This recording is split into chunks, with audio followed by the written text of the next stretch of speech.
Good morning बच्चों। आज मैं आपको क्लास 10th नगीन प्रकाशन का प्रश्नावली 4D का प्रश्न क्रमांक संख्या 30 इस वीडियो में कराने जा रही हूँ। बच्चों अगर समझाने का तरीका अच्छा लगे तो मेरे चैनल को सब्सक्राइब जरूर कर देना। देखो क्वेश्चन में बोला है कि मिसेस मेहरा के 2 पुत्र हैं, एक दूसरे से ठीक 1 वर्ष बड़ा है।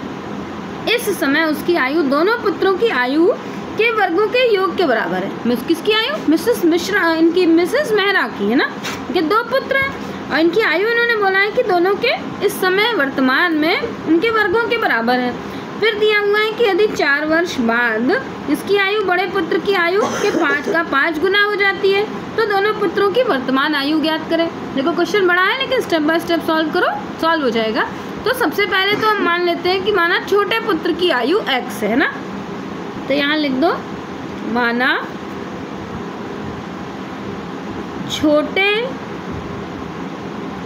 पुत्र की आयु बराबर हमने x मान ली, तो बड़े पुत्र की क्या हो जाएगी? दोनों 1 साल छोटे बड़े हैं ना, क्योंकि उन्होंने बोला देखो 2 पुत्र हैं और एक दूसरे से ठीक 1 वर्ष बड़ा है, तो जब छोटे पुत्र की x हो जाएगी तो बड़े पुत्र की x में 1 जोड़ दो, ये बड़े पुत्र की हो जाएगी। फिर इन्होंने क्या बोला देखो कि वर्तमान में मिसेस मेहरा की आयु कितनी है, तो यहाँ लिख दो वर्तमान में मिसेस मेहरा की आयु। अब मिसेस मेहरा की आयु के लिए इन्होंने दिया है कि दोनों पुत्रों के वर्ग के बराबर है, के योग के बराबर। तो दोनों पुत्रों का पहले छोटे पुत्र क्या है x और उसका वर्ग कर दिया और योग है ना तो प्लस का साइन लगा दो। बड़ा पुत्र है आपका, उसकी आयु x + 1 है और उसका योग हो गया। अब इसको सॉल्व कर लेते हैं। जब इसको सॉल्व कर लोगे तो यहाँ हो जाएगा x² और यहाँ सर्व समीकरण लग जाएगी, यानी a² + b² + 2 और a है ना, a ये वाली वैल्यू और b की वैल्यू कितनी? b की वैल्यू 1 है, वो मैंने नहीं लिखी, आप उसको लिखने की ज़रूरत नहीं है क्योंकि 1 से मल्टीप्लाई करेंगे सेम वही नंबर आ जाएगा। अब हमारे पास देखो x² मिलाकर हो गया 2x² और यहाँ पर ये प्लस का 2x हमने पहले लिख दिया और एक ये प्लस का 1 को कितनी बार भी लिखोगे तो 1 ही होगा।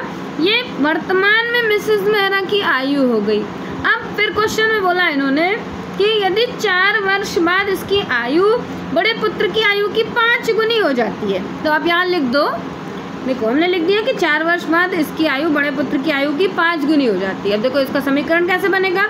मिसेस मेहरा की आयु अभी हमने कितनी निकाली, यहाँ पर देखो ये हमारे मिसेस मेहरा की आयु हो गई। लिख दो आप 2x² + 2x और प्लस कितनी है देखो 4 वर्ष बाद है ना, यानी जो भी मिसेस मेहरा की आयु है, मिसेस मेहरा की आयु ये है 4 वर्ष जब जोड़ दोगे तो इसमें भी 4 वर्ष जुड़ गया। ऐसे ही अब क्या बोला इन्होंने, देखो हमने 4 क्यों जोड़ा? क्योंकि इन्होंने बोला 4 वर्ष बाद उनकी उम्र 4 साल बढ़ जाएगी ना, ये तो उनकी उम्र थी 4, हमने जोड़ दिया। उनकी आयु बड़े पुत्र की आयु की 5 गुनी हो जाएगी। बड़े पुत्र की आयु कितनी थी?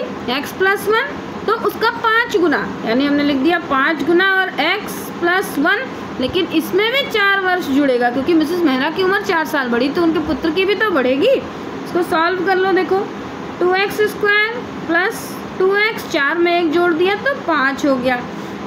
यहाँ पर देखो 5 और ये x + 4 में 1 जुड़ गया तो यहाँ पर भी 5 हो गया।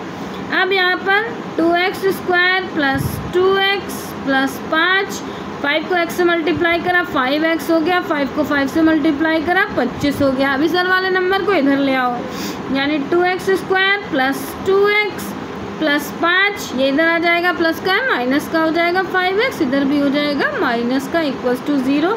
देखो 2x तो 2x वैसे का वैसे लिख दो, ये 2x और ये 2x से प्लस माइनस हो गया तो बचा 3x। यहाँ पर भी देखो प्लस माइनस साइन 20 में से 5 गया तो आया 20 और साइन माइनस का, क्योंकि बड़े वाले का साइन माइनस का है। ये एक द्विघात समीकरण हो गया। इसको गुणनखंड विधि से इसके शून्यक निकाल लो। शून्यक निकालने के लिए 20 को 2 से मल्टीप्लाई करोगे तो 20 को 2 से मल्टीप्लाई करें तो 40 हो गया। 40 का एलसीएम निकाल लो तो बीच का नंबर ऐसा बना लो कि उसी फैक्टर से आपको निकल जाएगा कि बीच का नंबर मल्टीप्लाई करें तो 40 आ जाए और प्लस या माइनस करें तो -3 आ जाए ना। तो उसके लिए आपने क्या लिख दिया, ये पहला वाला वैसे का वैसे लिख दो 2x² और बीच का नंबर आप बना लो। आपके पास बीच का नंबर बन जाएगा, एक नंबर आप ले लो, देखो एक नंबर आप ले लो माइनस का 8x है ना, और दूसरा आप ले लो प्लस का 5x। देखो 8 में से 5 माइनस हुआ और तो 3 आ गया, साइन बड़े वाले का आ गया। 20 को वैसे का वैसे लिख दो।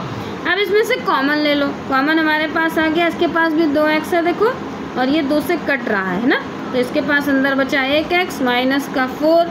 इसी ब्रैकेट को उठा के इधर फिर से लिख दो, यानी x माइनस 4, और यहाँ हो गया ये प्लस का 5।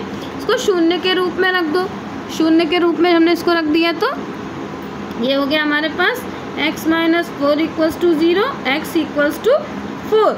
एक मान हमें ये मिल गया, और दूसरा 2x प्लस 5 इक्वल्स टू 0, तो 2x इक्वल्स टू माइनस का 5, x इक्वल्स टू माइनस 5/2। देखो ये माइनस में संख्या आ गई, तो ये क्या हो गई हमारी, ये हो गई अमान्य हो गई है ना। अब हमें x का मान कितना निकल आया, 4। तो हमने छोटे पुत्र की आयु कितनी मानी थी, तो लिख दो, माना था छोटे पुत्र की आयु बराबर, छोटे पुत्र की आयु बराबर x, तो यानी x का मान कितना हो गया, 4 वर्ष। और बड़े पुत्र की